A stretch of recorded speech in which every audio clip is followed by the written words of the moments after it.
तो अभी हाल ही में मैंने एक वीडियो बनाया था जिसके अंदर मैंने टॉप 3 ट्रेंडिंग गानों को रिव्यू किया था एंड उनका एक इन डेप्थ एनालिसिस किया था कि उनमें क्या प्रोज हैं, क्या कॉन्स हैं एंड सरप्राइजिंगली हमारी राइट आर्मी को वो वाला वीडियो बहुत पसंद आया था। So that is the reason मैं एक और पार्ट लाया हूँ सीरीज का। लेकिन इस पार्ट में मैं कोई भी ट्रेंडिंग गाना रिव्यू नहीं करूंगा, बल्कि मैंने 3 ऐसे गाने लिए हैं, 3 ऐसे आर्टिस्ट की बात करूंगा जो कि काफी ज्यादा अंडररेटेड है। कुछ में भी अंडररेटेड नहीं है, शायद आप लोगों ने उनका नाम सुना होगा, लेकिन एक्चुअल में वो मिलियंस ऑफ व्यूज डिजर्व करते हैं। तो अगर हम सबसे पहले गाने की बात करें तो वो है गल मुक्ति बाय रुषा एंड ब्लिज़ा।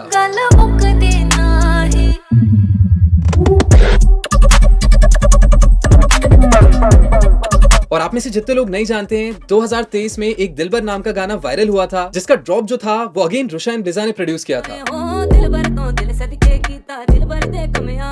तो ये गाना लिटरली एक म्यूजिकल मास्टरपीस है बिकॉज मैंने ऐसा साउंड डिजाइन इंडिया में पहले कभी नहीं सुना है जहाँ पे फोक और इलेक्ट्रॉनिक म्यूजिक का फ्यूजन हुआ है। हम तोड़ गए।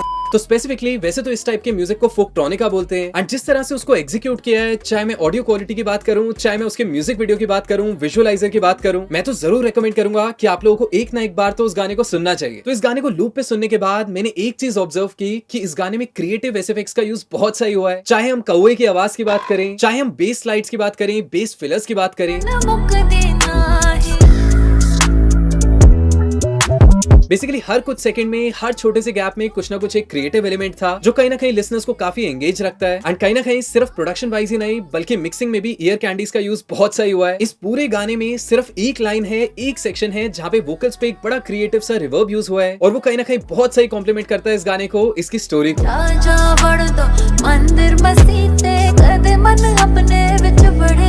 उसके बाद जैसी पहला बिल्डअप आता है, जैसी पहले ड्रॉप की बारी आती है, वो स्पेसिफिक सेक्शन सुनते ही मेरे माइंड में स्क्रिलेक्स का नाम आया।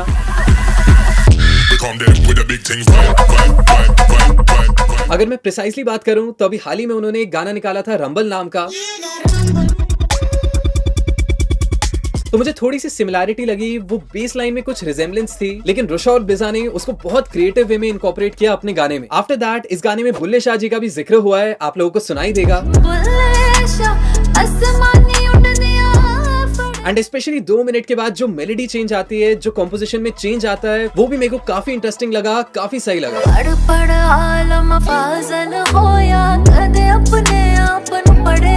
मितिका कन्वर के वोकल्स बहुत सही थे इस गाने में, प्लस अगर मैं मिक्स की बात करूं तो मिक्स में कोई भी कमी नहीं लगी मेरे को, because eventually it's mixed by one of the best in our industry जो कि हनीश तनेजा हैं, जिन्होंने हाल ही में किंग और डिवाइन के साथ भी काम किया है। तो उन्होंने कोई भी लूज एंड नहीं छोड़ा इस गाने में टेक्निकल स्टैंड पॉइंट से। आफ्टर दैट इस गाने का जो लास्ट ड्रॉप था वो काफी ज्यादा इंटेंस था बिकॉज वहां पे स्पीड डबल टाइम हो जाती है, वहां पे कहीं ना कहीं मूवमेंट और फास्ट हो जाती है।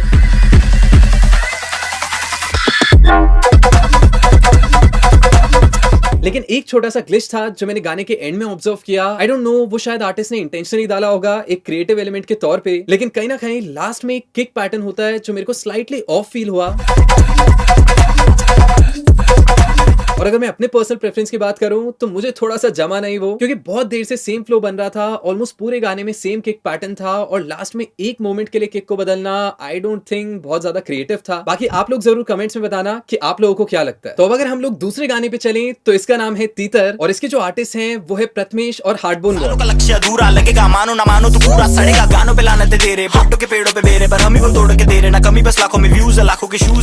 तो मेरे लिए गाने को कवर करना बहुत ही प्राउड मोमेंट है, क्योंकि इसकी जो बीट है, इसका जो म्यूजिक है, वो मेरे एक स्टूडेंट ने प्रोड्यूस किया है जिनका नाम है major.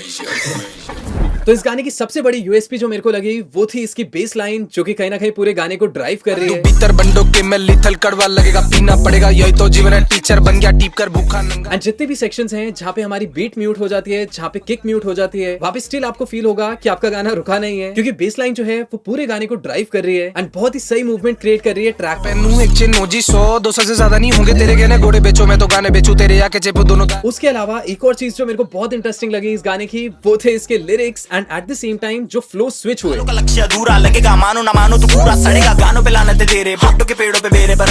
Because trust me, last 1 साल से मैं बहुत ज्यादा हिप हॉप सुन रहा हूँ, मैंने ट्रेंडिंग आर्टिस्ट भी सुने हैं, मैंने अंडरग्राउंड आर्टिस्ट भी सुने हैं एंड ये जो पर्टिकुलर गाना है, इतना तो मैं एश्योरेंस से बोल सकता हूँ कि ये कम से कम नहीं तो कम से कम 5 लाख व्यूज तो डिजर्व ही करता है। बिकॉज इनके फ्लो में जो टाइटनेस थी, इनके फ्लो जिस तरह से स्विच हो रहे थे, वो मेरे को काफी ज्यादा प्रोफेशनल लगा एंड मेरे को लगा कि मैं एक्चुअल में एक टॉप 10 लिस्ट का गाना सुन रहा हूँ। देते हम वो पाली वर्सलिटी तो लगे कोई चोखा नहीं बप के कम न। अपार्ट फ्रॉम दैट इन लोगों ने एडलिब्स भी काफी क्रिएटिव डाले हैं इस गाने में, स्पेशली अगर मैं इंट्रो की बात करूं तो वहां से सारी कहानी शुरू हो जाती है।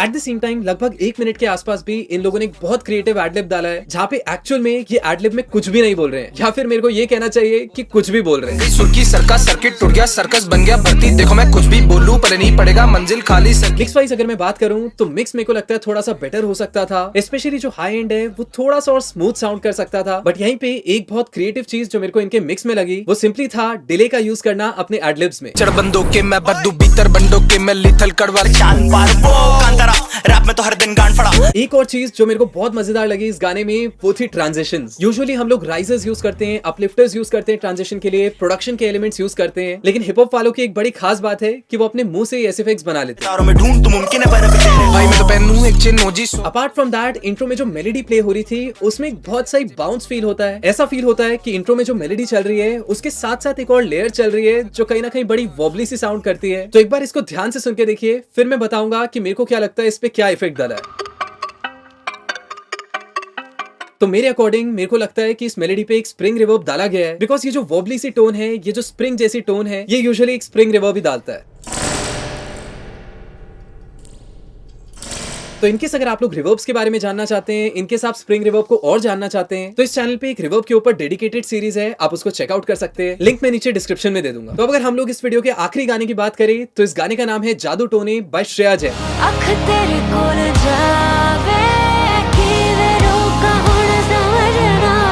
तो ये गाना अगेन सॉर्ट ऑफ एक फ्यूजन है जो कि लाइव एलिमेंट्स को इलेक्ट्रॉनिक एलिमेंट से जोड़ता है। एंड सबसे सरप्राइजिंग चीज जो मेरे को इस गाने की लगी वो सिंपली ये थी कि जो इस गाने की लीड सिंगर है श्रेया, उन्होंने इस गाने का म्यूजिक भी प्रोड्यूस किया है, स्पेशली इस गाने का जो ड्रॉप आता है।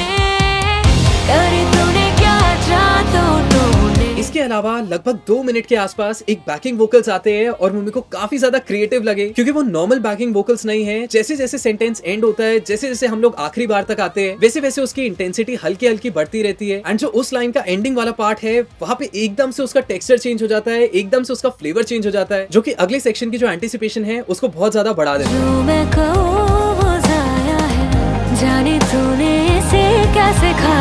आफ्टर दैट इस गाने के जो वोकल्स है वो बहुत ही खूबसूरत है, स्पेशली अगर मैं वेरिएशंस की बात करूं, हरकतों की बात करूं, तो इस गाने में वोकल्स के साथ काफी खेला गया है।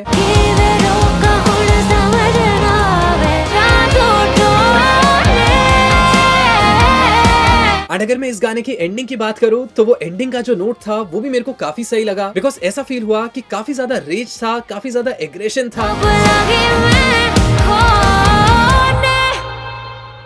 तो ये अगेन बहुत ही अनरिजॉल्व्ड एंड था, और यही छोटी छोटी चीजें हैं जो इस गाने को मैजिकल बनाती है। अब अगर हम लोग इस गाने की मिक्स की बात करें तो इसको मिक्स किया अभिषेक घटक ने, जिनके साथ ऑलरेडी एक पॉडकास्ट है इस चैनल पे, आप उसको चेकआउट कर सकते हैं अगर आप लोगों ने वो वीडियो नहीं देखा। तो मिक्स मेरे को ऑल इन ऑल बहुत सही लगा। जस्ट मेरे को ये चीज फील हुई कि हल्के से वोकल्स और ब्राइट हो सकते थे, ऑल्दो गिटार्स की जो टोन थी, ड्रम्स का जो ब्लेंड था, वो मेरे को काफी सही लगा इस गाने में।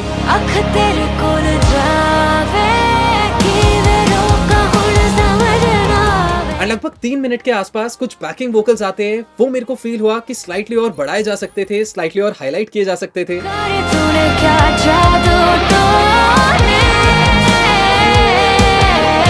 अपार्ट फ्रॉम दैट ईशान दास ने बहुत ही सही काम किया है गिटार्स पे, स्पेशली अगर मैं सोलो सेक्शन की बात करूं तो वो काफी ज्यादा अनएक्सपेक्टेडली आता है ड्रॉप के बाद।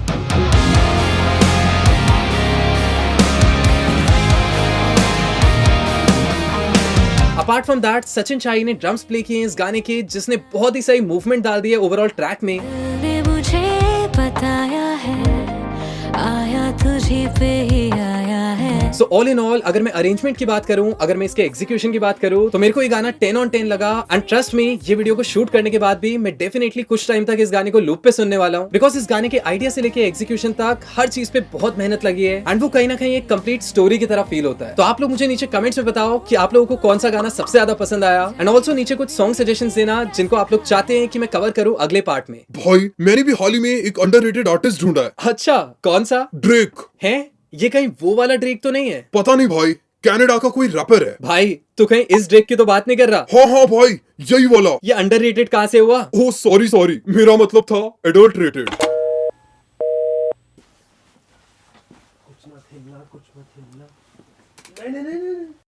Check check check, audio check, video check, light check.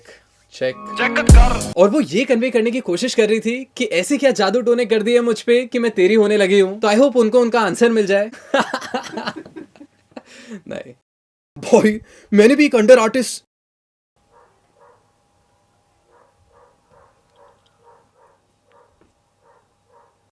क्या हो गया यार, तुम हंस बहुत रहे हो यार। तुम बोल सकते हो खुल के, नहीं यूज कर रहे कोई फोटो तुम्हारी।